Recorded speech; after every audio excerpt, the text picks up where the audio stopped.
It's not about the dishes. It's about never being able to rest. You know that feeling when you just sat down and someone's already calling you? There's already something waiting.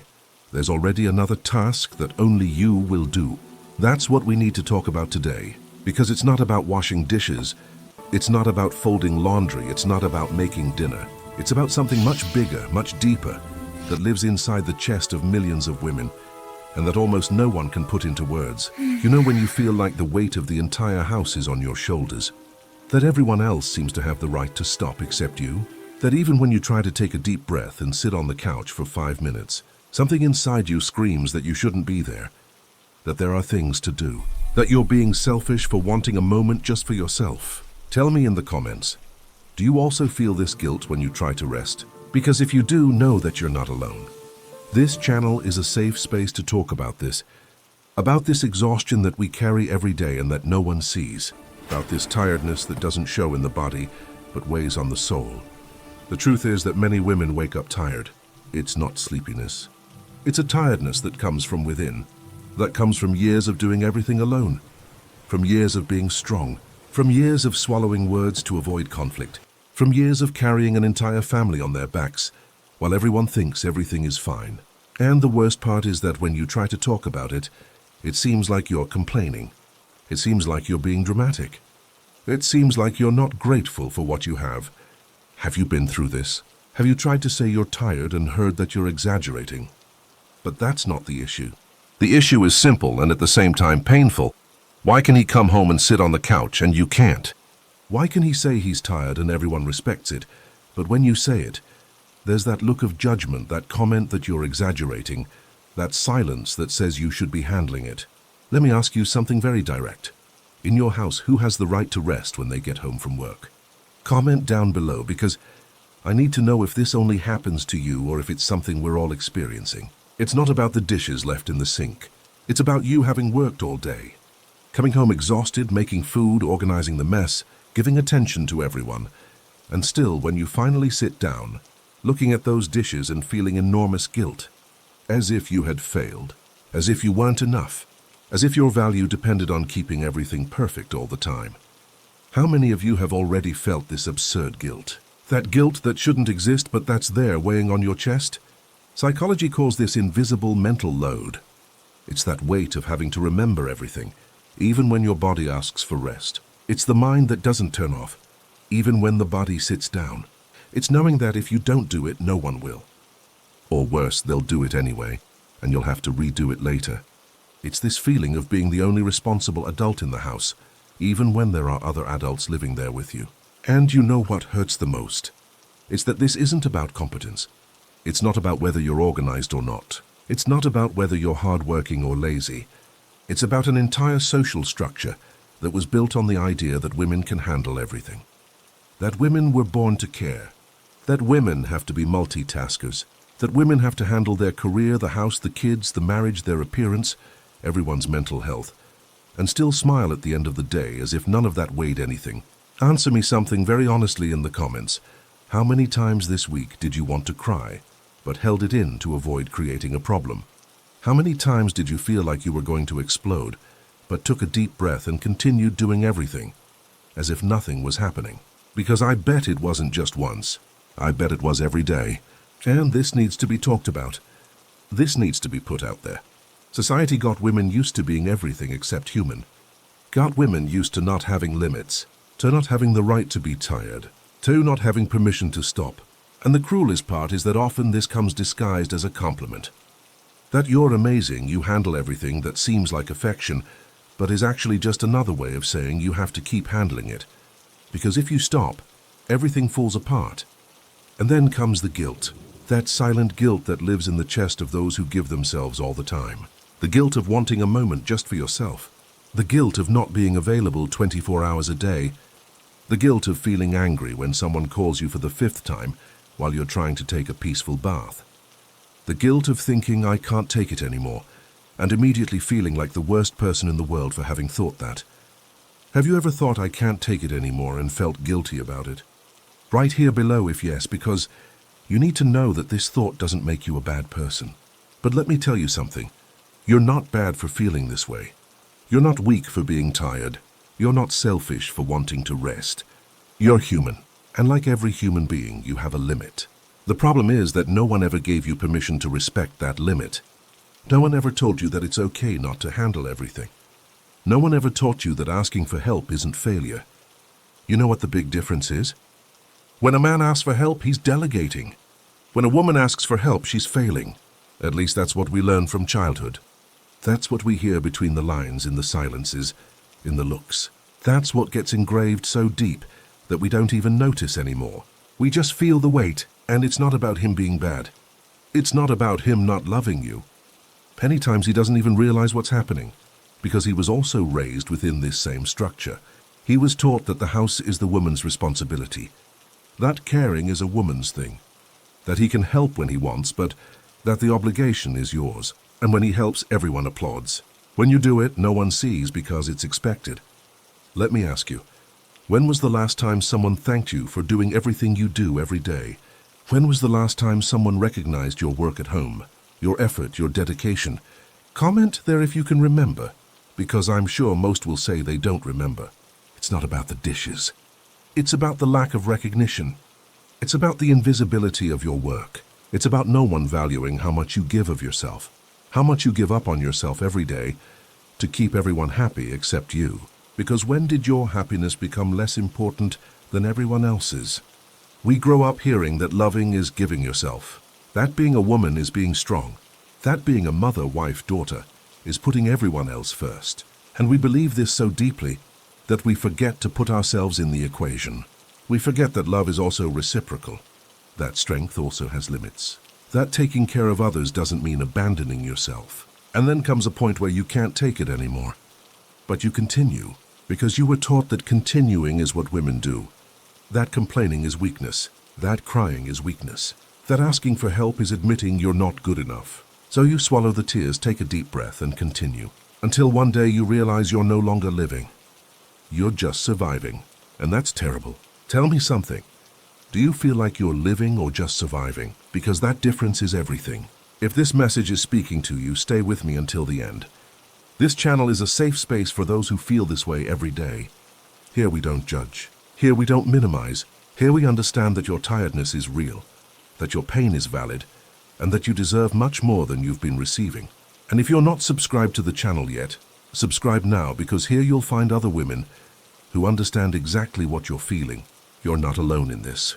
Let's talk about something that almost no one mentions, but that makes all the difference in daily life. The difference between physical tiredness and emotional exhaustion.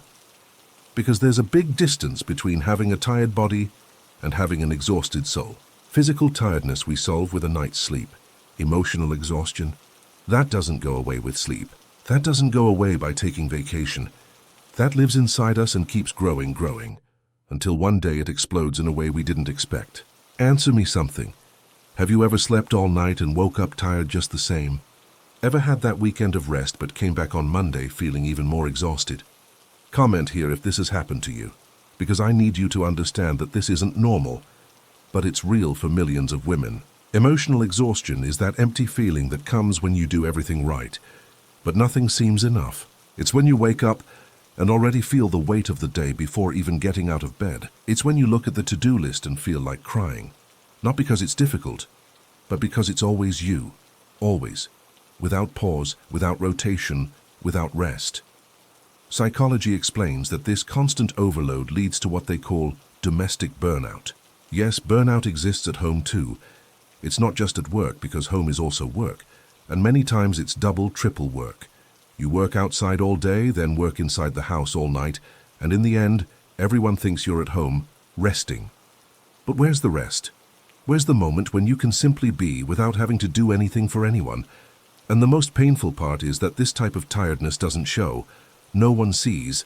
You don't have a fever to prove you're unwell. You don't have a visible wound to show you're hurt. You just have an enormous weight inside your chest, a desire to disappear, to stop, to scream that you can't take it anymore. But you don't scream, because you know that if you scream, they'll say you're exaggerating. They'll say everyone has problems. They'll say you need to be stronger. But you're already too strong for too long, and no one ever told you that being strong all the time also gets tiring. that having to be the family's rock also weighs, that holding everyone on your back also hurts. Have you stopped to count how many decisions you make alone every day? How many things you need to remember, plan, organize, solve? Try to do this count and tell me in the comments. How many things? 10, 20, 50? Mental load, is this invisible? Work that no one sees, but that consumes absurd amounts of energy. You're the one who remembers when the toilet paper runs out. You're the one who knows you have to buy a gift for your niece's birthday. You're the one who notices the kids' clothes don't fit anymore. You're the one who remembers the dentist appointment, the overdue vaccine, the bill due tomorrow. No one asked you to do this, but if you don't do it, no one does, and then everything falls apart. And you know what hurts the most? It's that when you try to share this with someone, it seems like you're delegating small things. Oh, it's just buying bread. Oh, it's just taking them to the doctor. But it's not just. Because before buying bread, you had to notice it ran out. You had to remember. You had to notify. You had to confirm if it was done. And if it wasn't, you had to do it. So it's not just buying bread. It's carrying the responsibility that the house functions. It's carrying the weight that everything depends on you. When did loving become synonymous with self-denial? When did taking care of the family become synonymous with forgetting yourself? Answer me in the comments. Can you remember the last time you did something just for yourself without feeling guilty? Can you remember the last time you said no without having to give 1,000 explanations? Can you remember the last time someone took care of you the way you take care of everyone? The truth is that most women can't remember, because we were taught that our role is this: to be available always, to care always, to give always. And when we try to do differently, comes that horrible feeling that we're being selfish. As if having limits were selfishness. As if wanting time for yourself were a luxury you don't deserve. There's a study in psychology that talks about good girl syndrome. It's when a woman grows up trying to be perfect all the time, to be loved, to be accepted, to be valued. And this continues into adulthood. We're still trying to be the perfect wife, the perfect mother, the perfect professional, the perfect daughter. And in this process of trying to be perfect for everyone, we completely lose ourselves. Have you ever felt lost within your own life? Ever looked around and thought, how did I get here? Not because you don't like your family, not because you don't love the people around you, but because you simply don't recognize yourself anymore. Write here in the comments if you've ever felt this way, because this feeling of losing yourself is more common than we imagine. And there's that terrible moment when someone asks you, what do you like to do, and you don't know how to answer, because it's been so long since you did anything just for yourself that you don't even remember what you like anymore. You remember what everyone likes. You know everyone's favorite dish. You know what series everyone is watching. You know everyone's dreams, but yours? Where did your dreams go? Tell me something. If someone asked you right now what you like to do, would you know how to answer? Why did resting become a luxury for those who do so much? This is a question that echoes in the heads of millions of women every day. Why can everyone sit and relax except you? Why, when you try to stop, comes that anxiety, that guilt, that feeling that you should be doing something? As if your value depended on always producing, always solving, always being available. The truth no one tells you is that this guilt was planted in you from very early on. Since childhood, you learned that girls have to help at home, that girls have to be responsible, that girls have to care. Meanwhile, the boy could play, the boy could rest, the boy could simply be a child. And this continues into adulthood. He can rest, you can't. And it's no use him saying you can rest if in practice nothing changes, because resting for real isn't just sitting on the couch while your head is thinking about everything that needs to be done. Resting for real is being able to turn off. It's not having to worry. It's knowing someone is taking care of everything. It's being able to trust. But how to trust when you've seen so many times that if you don't do it, no one does it right. Or worse, no one does it, and they still complain. To you later? How many times have you heard, "But I don't know where it is," when you ask someone to get something? How many times have you heard, "You do it better," as an excuse not to do it? Tell me in the comments. Have you also heard these phrases? And how many times have you had to explain step by step how to do something that any adult should know how to do alone? This is called strategic incompetence. It's when the person pretends they don't know how to do something well, so that you give up asking for help and do it yourself. And it works, because you get tired of asking. You get tired of explaining. You get tired of having to manage even the help you should be receiving. So you do it alone, and the cycle continues, and then comes that phrase that hurts, but you didn't ask for help. As if you had to ask for someone to notice the obvious, as if you had to beg for someone to do their part, as if the responsibility of the house were only yours, and when someone decides to do something, it's a favor. It's not an obligation, it's a favor. And you still have to say thank you, but what if we flipped this logic? What if everyone who lives in the house were equally responsible for it? What if taking care of the kids were the obligation of those who decided to have kids, not just the mother? What if keeping the house clean were the work of those who live in it, not just the woman? What if no one had to help because everyone simply did their part?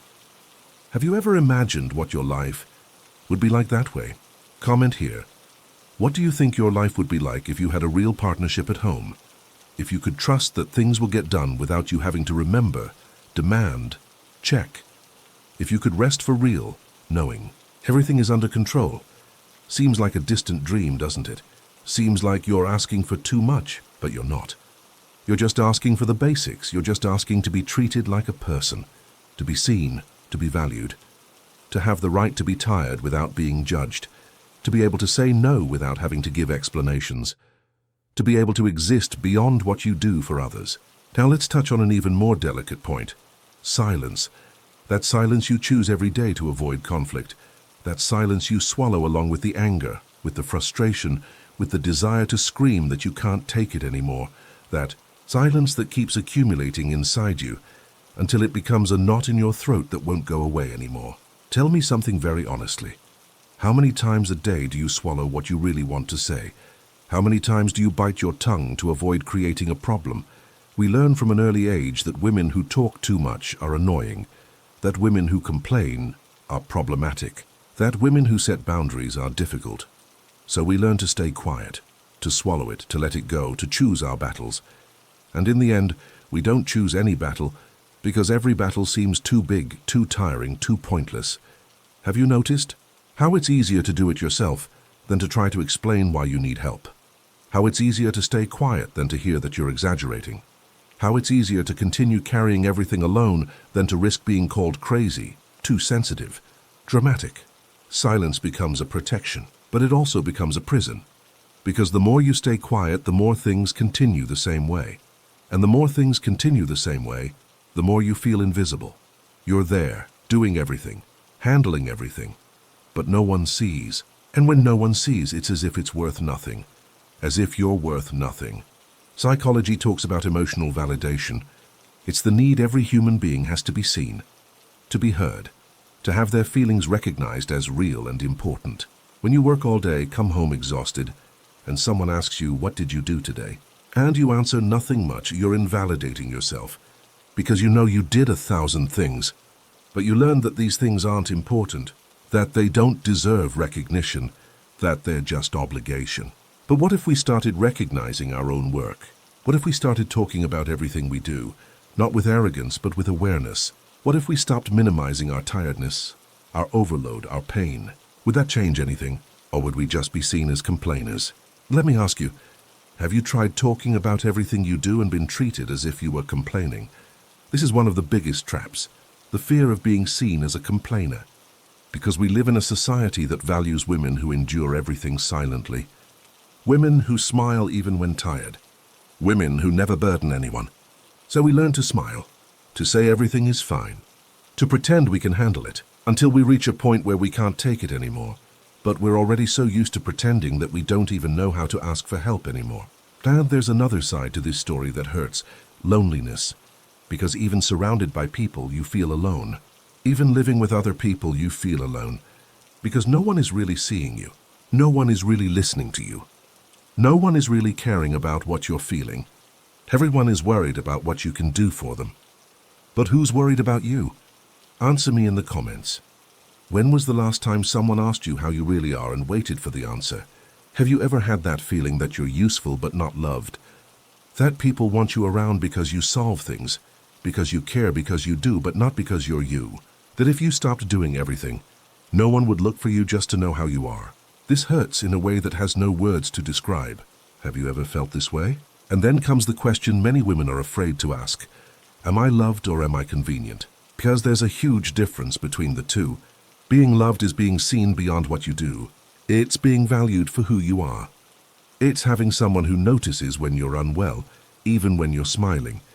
It's having someone who asks you how you really are and waits for the real answer and really cares. But being convenient? Being convenient is being that person everyone looks for when they need something. It's being that person who solves everyone's problems. It's being that person who's always available, always willing, always handling things. And when you can't handle it anymore, when you need someone, where is everyone? Comment down there. Have you ever needed help and no one showed up, but when it's you who needs to help, everyone looks for you? The truth no one wants to hear is that many women live relationships where they're more mothers than partners, where they take care of an adult as if they were a child, where they have to remember everything, organize everything, solve everything, because if they don't, no one does. And this is exhausting. This is lonely. This is sad. Do you also feel more like a mother than a wife sometimes? Do you also feel like you have an adult child instead of a partner? Do you also get tired of having to manage someone's life who should be managing together with you?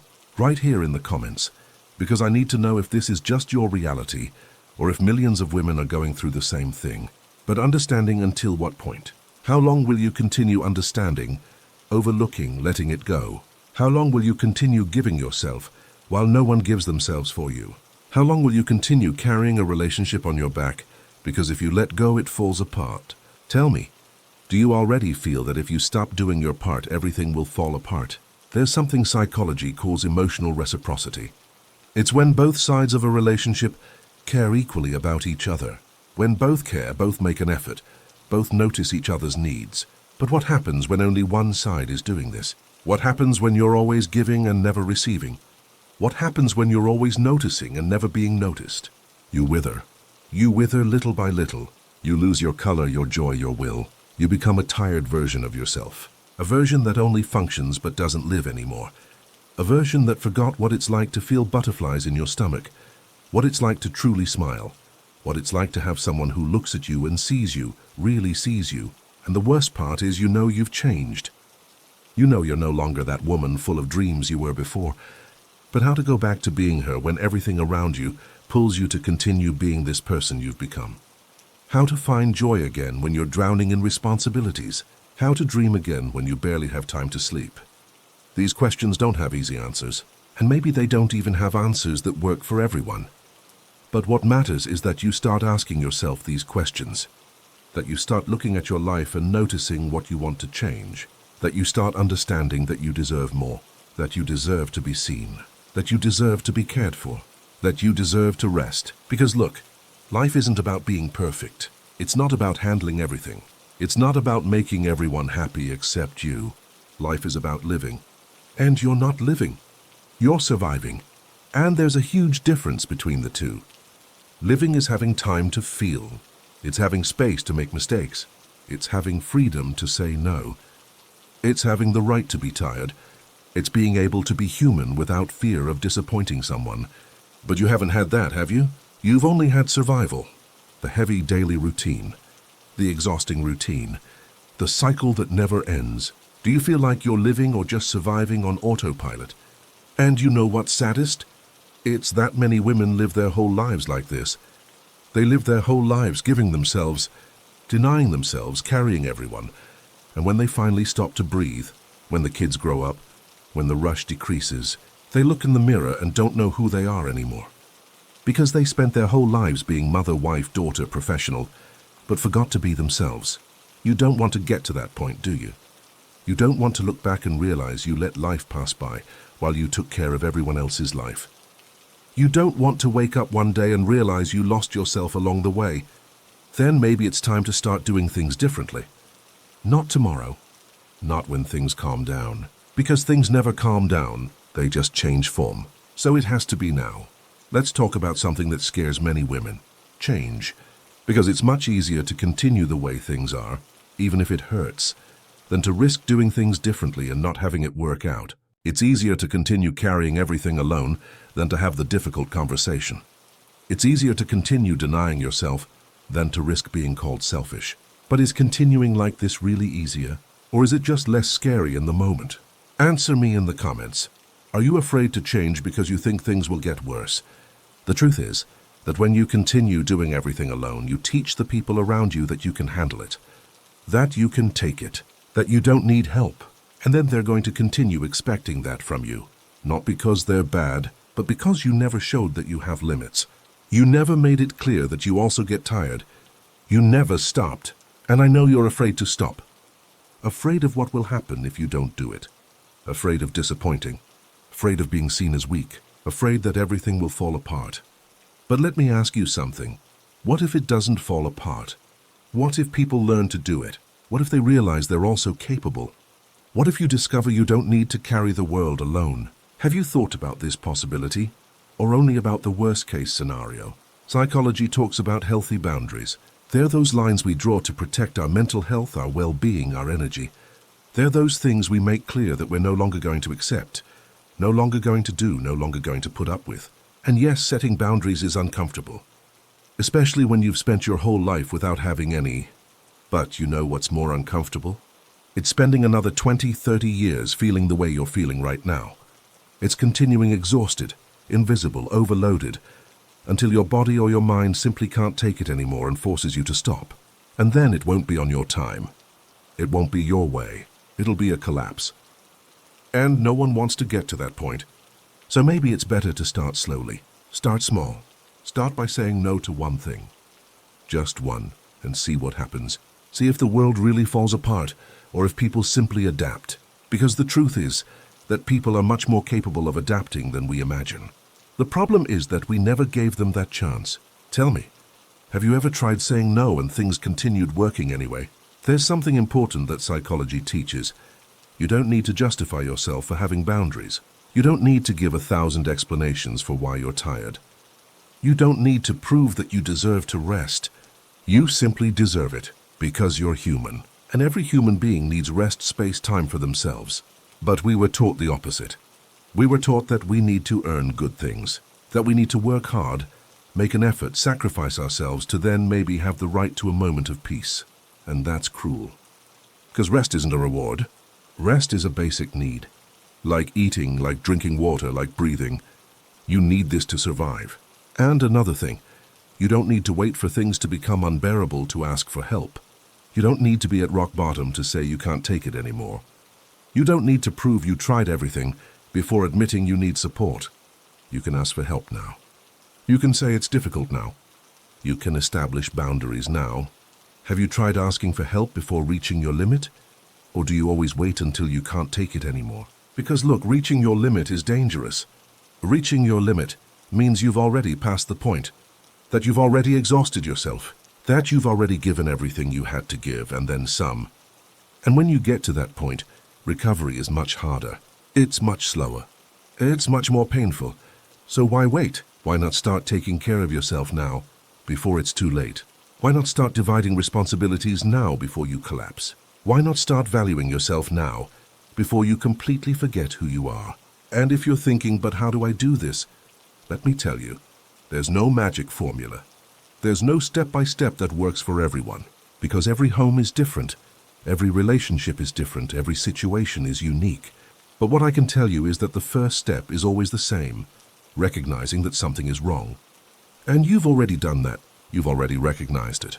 You already know you can't continue like this anymore. The second step is to start talking. Start putting out what you're feeling.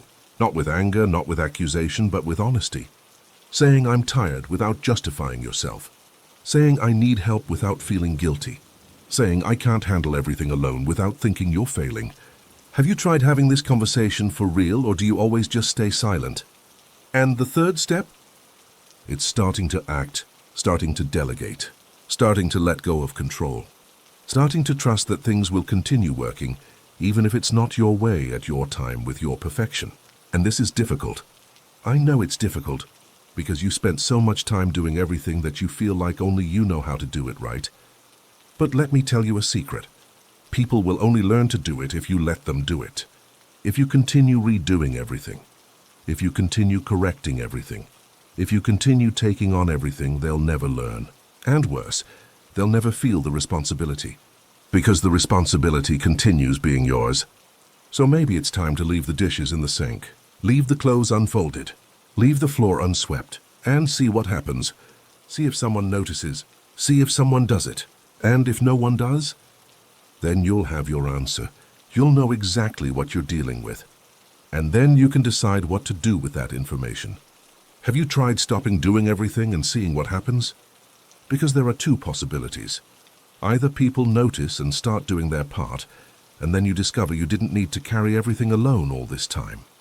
Or people don't notice and don't do anything, and then you have a very serious conversation to have. A conversation about respect, about partnership, about what you're willing to accept from here on out. And look, I know this is scary. I know you're afraid that this conversation will end in a fight, in hurt feelings, in separation. But let me ask you, what's worse? Having a difficult conversation now or continuing to live like this for the next 10, 20, 30 years? What's worse? Risking change or guaranteeing nothing will ever change? The truth is you deserve more. You deserve a relationship where you're not the only one making an effort.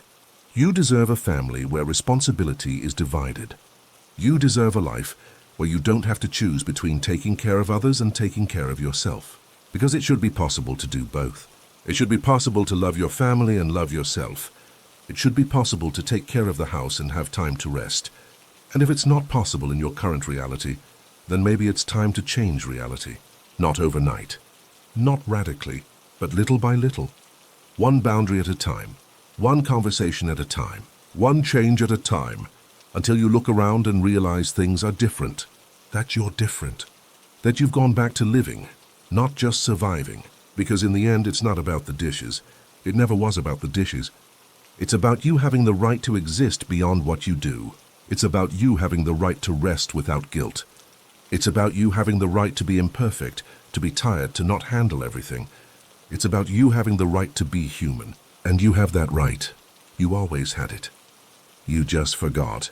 Do you remember when you felt light for the last time? When you didn't have all this weight? So let's talk about what comes next. Because recognizing the problem is one step. But then what? How do you continue? How do you live knowing everything we talked about here? How do you look at your life and not feel desperate with the mountain of things that need to change? First, you breathe. You allow yourself to feel everything you're feeling without judging yourself. The anger is valid. The sadness is valid.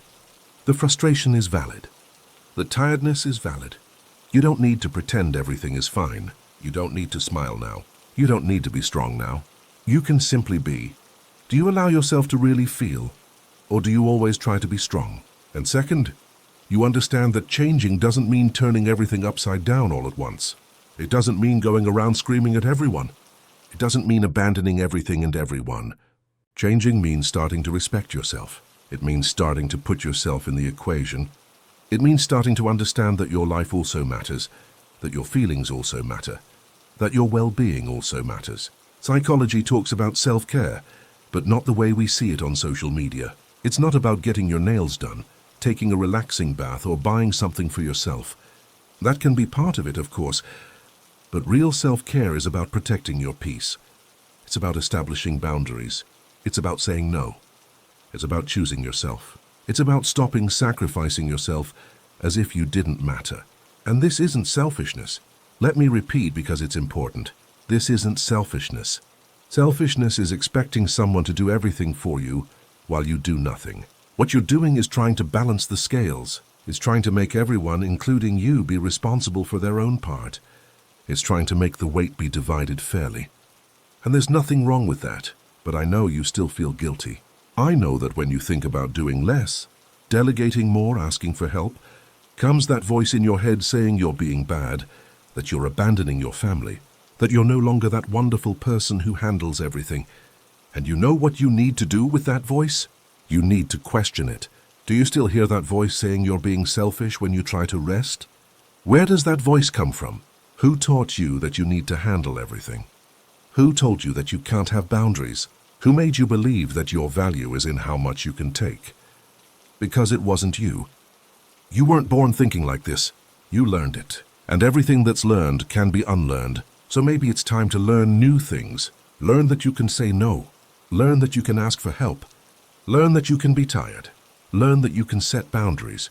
Learn that you can choose yourself without being a horrible person. Learn that you can be loved for what you are, not for what you do. And look, this is going to be uncomfortable. The people around you are going to find it strange. They're going to question. They might even resist, because they got used to the version of you that does everything. They got comfortable in this dynamic. And when you try to change, you're taking them out of their comfort zone too. And no one likes to leave their comfort zone. But the question is, are you going to continue uncomfortable forever just so other people stay comfortable? Are you going to continue sacrificing yourself just so no one has to adapt? Are you going to continue carrying everything alone, just so no one has to do their part? Or are you going to start prioritizing your comfort, your peace, your mental health? Answer me honestly. How long will you prioritize others' comfort over yours? Because there comes a time when you need to choose. And I know that choosing yourself seems impossible. I know it seems wrong. I know you were taught your whole life that the right thing is to sacrifice yourself for others. But let me tell you something. You can't take care of anyone if you don't take care of yourself first. You can't give what you don't have. You can't continue giving when you're already empty inside. And another important thing, the people who really love you, they're going to understand. They're going to support. They're going to want what's best for you. They're going to notice you're unwell and they're going to want to help. But for that, you need to talk. You need to be honest. You need to be vulnerable. And I know that's scary, but it's necessary, because there's a huge difference between being strong and pretending you're strong. Being truly strong is admitting when you're not okay. It's asking for help when you need it. It's setting boundaries when you're at your limit. Pretending you're strong is continuing to smile when you're falling apart inside. It's continuing to handle things when you can't take it anymore. It's continuing to be everything for everyone when you're losing yourself. And you've pretended for too long. You've been too strong for too long. You've endured too much for too long. Now maybe it's time to be real, to be human, to be imperfect, to be you. Not the version of you that everyone expects, but the real version. The one who's tired, the one who's exhausted, the one who needs help, the one who has limits, the one who also deserves to be cared for. Because look, at the end of this whole journey, what matters isn't whether the house was always clean. It's not whether the clothes were always folded. It's not whether dinner was always ready. What matters is whether you lived, whether you were happy, whether you felt loved, whether you felt seen, whether you felt valued. And if the answer is no, then something needs to change. And only you can make that change happen. No one is going to show up at your door and say, "Let me do everything for you now." No one is going to magically notice how much you're suffering and change everything overnight. You need to start, you need to talk. You need to act, even with fear, even with guilt. Even thinking you don't have the right. Because you do. You always did. And you know what I want you to take from this conversation? I want you to understand that you're not alone. Millions of women around the world are feeling exactly what you're feeling right now. Millions of women wake up tired every day. Millions of women carry the weight of the house alone. Billions of women feel invisible, undervalued, exhausted. And this isn't coincidence. This is structure. This is society. This is culture. But that doesn't mean you need to accept it. That doesn't mean things can't change. That doesn't mean you need to continue like this. Because every time a woman sets a boundary, she's opening the path for other women to do the same. Every time a woman says, "I can't take it anymore," she's giving voice to millions of others who are still silent. Every time a woman chooses herself, she's showing other women that this is possible. So maybe your change is bigger than you. Maybe when you start respecting yourself, you're teaching your daughters that they don't need to deny themselves. Maybe when you start dividing responsibilities, you're teaching your sons that taking care of the house is everyone's responsibility. Maybe when you start valuing yourself, you're showing other women that they can do this too. And that's powerful. That's transformative. That's revolutionary. Because changing your life is also changing the world around you. It's also breaking patterns. It's also creating a different future. A future where girls don't grow up thinking they need to handle everything. A future where boys grow up knowing they also need to care. A future where no one needs to choose between loving others and loving themselves. So I ask you one more time, what are you going to do with everything we talked about here? Are you going to keep it deep in your heart and continue the same way? Or are you going to start today doing things differently? Even if it's just one small thing, even if it's just saying no to one task, even if it's just asking for help with one thing, even if it's just allowing yourself to sit 5 minutes without guilt, are you going to try to do things differently today? Or will you leave it for later? Because I promise you, later never comes. The right moment never comes. The perfect time never comes. What comes is today. What you have is now. And you can start now. You can choose yourself now. You can change now. It doesn't need to be perfect. It doesn't need to be grand. It doesn't need to be radical. It just needs to be real. It just needs to be honest. It just needs to be one step in the right direction. And if you made it here to the end of this video, it's because something in this message touched you. It's because you saw yourself in this story. It's because you're also tired. And that's okay. You can be tired. You have the right to be tired. And you have the right to do something about it. If this conversation embraced you in some way, if you felt seen, if you felt understood, subscribe to the channel. Because here you'll find more conversations like this. More welcoming, more understanding, more women who know exactly what you're going through. Here you're not alone. Here we don't judge. Here we understand. And here we're together on this journey of finding ourselves again, of valuing ourselves, of learning to choose ourselves without guilt. Leave in the comments, what are you going to do differently today? What will be your first step? Because I want to know. I want to follow you on this journey. I want to celebrate each small victory of yours. Each boundary you set, each no you say, each moment you choose yourself. Comment here below, and let's create a support network among women who understand, who embrace, who strengthen each other. You don't need to handle everything to be enough. Sometimes being strong is simply stopping. And that's okay, because even those who care for everyone need to be cared for too. You deserve rest. You deserve recognition. You deserve love. You deserve peace. Not tomorrow. Not when you handle everything. Now, the way you are, tired and all, because you are enough. You always were. You just needed to remember that.